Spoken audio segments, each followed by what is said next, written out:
So one of the main things on people's minds right now when it comes to the real estate market is when are we going to see a decrease in home prices? You also have a lot of people talking about, interest rates going up, the market possibly crashing, maybe foreclosures coming on the rise, or the market just kind of staying how it is. And because you're hearing so many things about, why this is happening, why the market is where it's at, and where it's kind of headed, one thing that you do have to remember is that this market that we're in right now is very, very much dependent on the supply and demand of homes. What's up, guys? My name is Andy.montalvo. I'm a real estate agent here in Houston, Texas with Martha Turner Sotheby's International. And today I want to discuss with you guys kind of what's going on with the supply and the demand of housing right now in the market, how it's affecting the marketplace, and how that's going to define what we're going to see in the real estate market in the future. Now, before we get started, I would really appreciate it if you guys go ahead and like and subscribe right there at the bottom. I like to know that these videos are providing value to you guys, and by hitting that like and subscribe button, there's no better way to let me know that that's happening. Now, if you are wondering where the state of the real estate market is right now in the Houston area, go ahead and check this video out. It's going to be my market update for March 2022 of the real estate market. So basic breakdown of what's going on right now. We're still seeing a low supply of homes. We're still seeing an increasing demand in home buyers, and we're still seeing interest rates go up. Now, the main worry for people right now is the interest rates topic.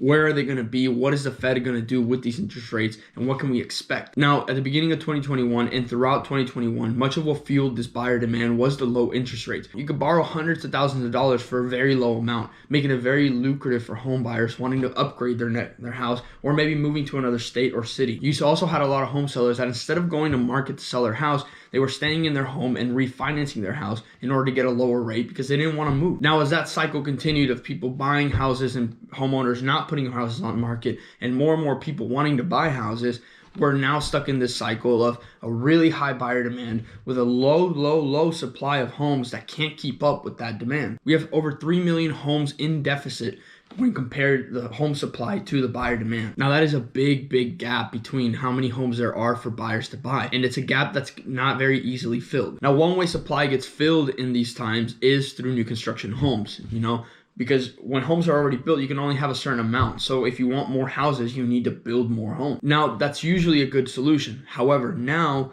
because we've had such slowdowns in materials and labor, home builders are struggling to get houses built. So since these builders can't keep up with these homes that they're building, they can't fulfill all those buyers that are wanting to come in and buy new construction homes because they don't want to buy either a resale home or couldn't buy a resale home, or there is no inventory. Now, this created a huge issue for new construction builders in 2021 where they couldn't even offer as many homes as they wanted to offer to buyers because they themselves knew that they were not going to be able to get those homes built and sold in time for these buyers to be happy. They couldn't even estimate what to price the house at. It was a point where prices for these houses were changing almost on a weekly basis. Now in 2022, things have kind of settled a little more, and you are seeing builders kind of bring a couple more houses and offering a little more here and there. However, a lot of what they're offering is stuff that's not built yet, and it's not going to be built for another, who says 6, maybe 9, 10 months. It all really depends on just how many delays the builder has throughout the process of getting that house built. So new construction homes are not going to solve the supply issue that we currently have. It's just far too great of a number for builders to fulfill. Now, another thing people are talking about is interest rates going up. Typically, when the Fed wants to slow down the marketplace, they will raise interest rates so people stop borrowing as much money. Now, that has happened, and a lot of buyers have just gone to the renting route because of interest rates rising so much that it's priced them out of homes that they originally wanted. However, you do have the other side of things where you have many buyers rushing to buy a house because they don't want to be faced with even higher interest rates later in the year. And that is another issue that is being created for home sellers who want to sell their house and move on to that next home. With rising interest rates in a very competitive marketplace, a lot of home sellers don't want to go into the marketplace as home buyers and go ahead and sell their house, even if they can get top dollar for their house. Their main fear is that they won't be able to find that house that's going to check the next boxes that they need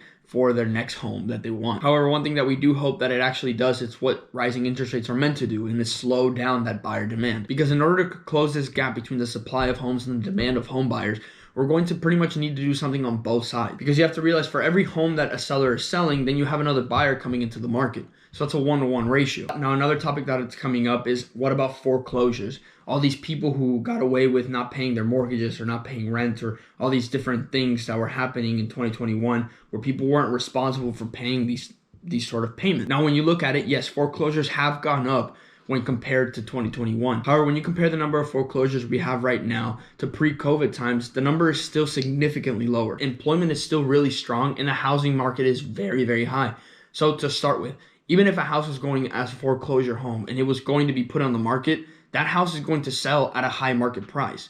It's not just going to sell at a very, very low price because it's a foreclosure. You still have a big demand of buyers that are going to compete for these houses. And to add on to that, mortgage delinquencies have actually been very low in 2022. And with a lot of people gaining new jobs that either paid more money, or during COVID, they were able to save more money because they traveled less, or maybe went out to eat less, or maybe they work from home now and they don't have to spend all this money on gas.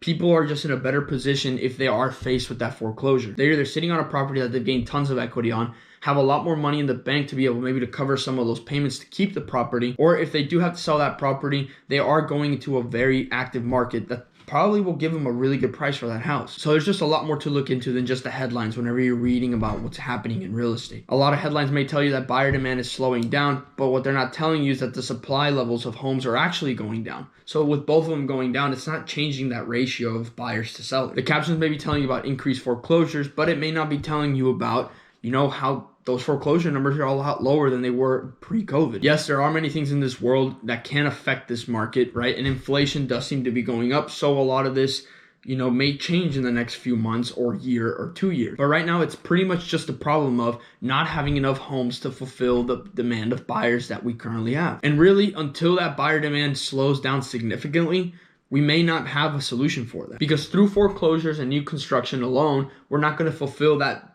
gap that we have between home buyer demand and the number of homes available on market. So if you're one of those buyers or home sellers that's waiting for the market to just slow down, you may be waiting a really long time before that actually happens. Now, obviously, I can't tell the future, but this is just some information you can use. So next time you're reading about real estate and you're reading about what may be happening in the market, you have a broader perspective of what's going on. Well, that is all I really have for you guys today with regards to what's going on with home buyer demand and the supply of homes available. If you have any questions, please do not hesitate and put them down below or shoot me an email. It is tagged down there as well in the description. I do not want you to leave this video with any questions, so I would love to answer them for you. Now, if you are a home seller and you're wondering what the process looks like whenever you're selling your house and having to buy another one, go ahead and check this video out. It's going to run through what the process looks like whenever you're buying and selling a house at the same time and how you can navigate that process in this marketplace. And if you are not in the Houston marketplace and you are looking for local real estate help, go ahead and shoot me an email. It's going to be right down below. Through Sotheby, I am connected to one of the largest worldwide and nationwide networks of top-tier agents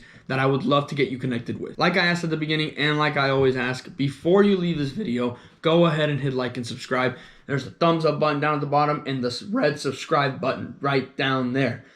Your support means everything to me, and I like to see that my videos are providing you guys value and that you're enjoying. I will continue to put out a weekly video, and if you have any topics that you want me to cover or any areas of Houston that you want to learn about, put them down below. I'd love to make it one of my weekly videos. With that said, I cannot wait to see you guys next week.